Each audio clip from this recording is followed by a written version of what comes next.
Саламатсыңарбы окуучулар.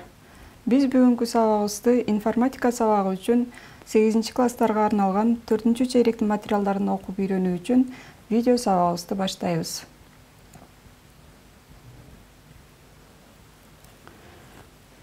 Биздин бүгүнкү өтүүчү темабыз интернеттин жайгашышы компьютердин IP дареги.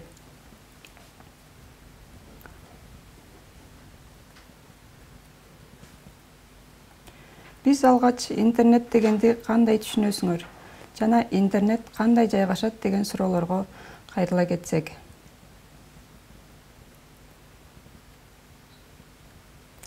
Интернет англис жана латын тилдеринен алынган. Интер аралык, нет болсо тармак деген сөздү түшүндүрөт.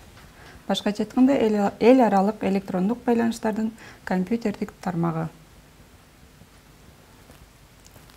Интернет региондук, улуттук, локалдык жана башка тармактарды байланыштырып турат.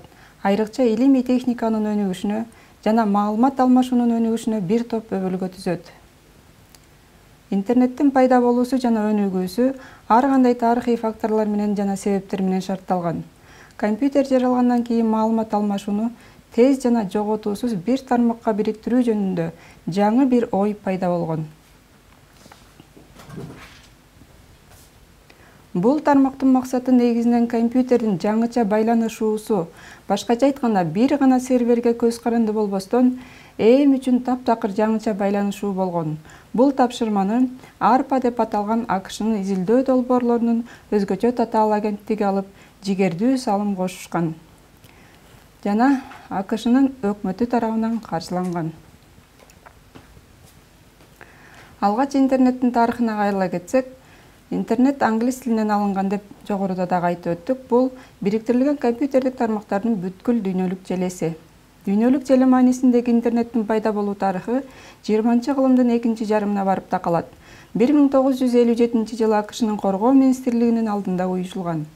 Алдыңкы изилдөө долбоорлорунун агенттиги 1969-жылдын 1-сентябрында изилдөө институттарынын ортосундагы компьютер аркылуу маалымат алмашууну камсыз кылган. Алгачкы бириккен желени түзүп чыгат. Интернеттин бул алгачкы түрү биринчи ARPANET деген аталышта дүйнөгө жайыла баштайт. ARPANET терминине кайрыла кетсек, биринчи компьютердик тармак ARPANET деп аталып АКШнын 4 илимий мекемесин бириктирген. Бул мекемелер коргоо министрликке алдыңкы катардагы технологияларды иштеп чыгышкан. Алгачкы билдирүү ARPANET түйүнүнө LO деген тамганы жиберүүдөн башталат. Чындыгында логин деген сөздү жөнөтүү пландалган. Бирок эки тамгадан кийин түйүн менен компьютердин ортосундагы байланыш үзүлүп кеткен. 1982-жылы ARPANET TCE IP аталыштагы бирдиктүү тармактык тилди түзүп чыгуу менен азыркы интернет келип чыккан. 1983-жылы ARPANET маалымат берүүдө жалпы протоколду TCP/IP түзгөндөн кийин интернет деп аталат. 1988-жылы кыскача тексттик билдирүүлөр менен сүйлөшүүгө мүмкүн болгон. 1990-жылы интернет дүйнөлүк желе деп аталат. Анткени бир эле компьютерден дүйнөнүн булуң бурчундагы маалыматтар менен таанышууга жол ачылган. Компьютердик желе деген терминге кайрыла кетсек, бул бири-бири менен атайын каражаттар аркылуу өз ара байланышып, эң аз дегенде эки компьютерден турган маалыматты бөлүштүрүп иштетүүчү системди айтабыз. Башкача айтканда желе бул өз ара байланышкан жеке компьютерлердин жана башка электрондук эсептөөчү түзмөктөрдүн жыйындысы болуп эсептелинет. Жеке колдонуучуларга бири-бири менен байланышуу, кесиптик маселелерди чечүү, ресурстарга чогуу мүмкүндүк алуу, сакталган маалыматтарды аралыкта колдонуу сыяктуу маанилүү мүмкүнчүлүктөрдү ачат. Желеге кирген компьютерлер төмөнкү функцияларды аткарышат. Желеге мүмкүнчүлүк алууну уюштуруу, маалыматты берүүнү уюштуруу, электрондук ресурстарды берүү жана желе колдонуучуларына кызмат көрсөтүү. World Wide Web, башкача айтканда дүйнөлүк желе, бул дүйнө жүзүндөгү маалыматтарды издөөдө электрондук саякат жасоого мүмкүндүк берет. Учурда www интернеттеги эң таанымал издөө системине кирет. Дүйнөлүк желе аты айтып тургандай эле, керектүү суроонун жообун кызыктырган теманы жана башка көптөгөн маалыматтарды баскычтын бир басымы менен таап берүүчү систем. Интернеттин жайгашышына кайрыла кетсек, Кыргызстанга интернет 1995 тартып келе баштаган. Алгач болуп интернет баракчаларын чектөөгө алуу 1999 баштап катталган. Бул жылдардан тартып Кытайда, Сауд Аравиясында, Иран, Египет диний жана саясий көз караштарга туура келбеген сайттарга чектөөлөр киргизилген.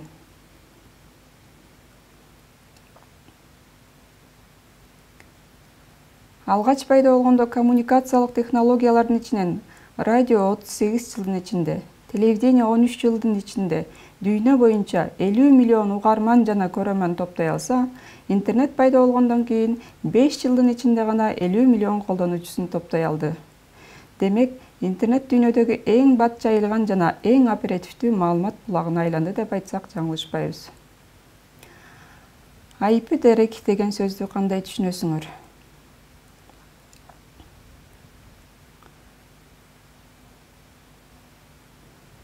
IP дарек бул компьютердик тармактагы ар бир компьютердин дареги. IP даректер экиге бөлүнөт. Ички IP дарек жана тышкы IP дарек. Тышкы IP дарек бул бүткүл дүйнөлүк интернет тармагында сиздин компьютериңизге тиешелүү болгон IP дарек эсептелинет. Ички IP дарек локалдык компьютердик тармактын ичинде гана сиздин компьютериңизге тиешелүү болгон IP дарек эсептелинет. IP дарек интернет тармагында түйүндү таануу үчүн колдонулган 32 биттүү дарек. Тармактын ар түйүнүнө тармактын жана түйүндүн идентификаторлорунан түзүлгөн IP дарек бекитилет. IP дарек 2 бөлүктөн турат. Тармактын номери жана түйүндүн номери. IP даректин 4 версиясы өзүнө 32 битти камтыйт. Алар 0-дон 255-ке чейинки сандарды камтыйт. IP дарек 4 бөлүктөн турган номер. Мисалы, 192 чекит 168 чекит 0 чекит 3 түрдө болуп турушат. Ар бир интернетке кошулган компьютер уникалдуу номерге ээ. Башкача айтканда IP дарекке ээ. Локалдык тармактарда колдонулган IP даректер жеке даректерге кирет. Компьютердин IP дарегин төмөндөгүчө элестетсек болот. 195 чекит 85 чекит 102 чекит 14. Бул жерден ар бирине токтоло кете турган болсок, биринчи интернет тармагынын 195 түйүнү. Экинчиси 195 тармак астындагы 85 түйүнү. 85 тармак астындагы 102 түйүнү. Ал эми акыркы болсо, биз иштеп жаткан компьютердин IP дареги болуп эсептелинет. Кызыктуу маалыматтарга кайрыла кете турган болсок, Куба мамлекетинде бүткүл дүйнөлүк желени, же болбосо интернетти бир гана докторлор колдоно алышат. www кыскартылган сөзү англис тилинде World Wide Web деп чечмеленет. Ал эми кыргызча бүткүл дүйнөлүк желе. Биз бүгүнкү сабагыбызды аяктап жатып, силерге өз алдынча тапшырма бере кетели. Интернеттин тарыхы боюнча маалымат таап жазабыз. IP дарек деп эмнени айтабыз? IP даректин кандай түрлөрү бар? IP дарек канча бөлүктөн турат жана кандай? Суроолорго жооп жазабыз. Көңүл бурганыңыздар үчүн чоң рахмат.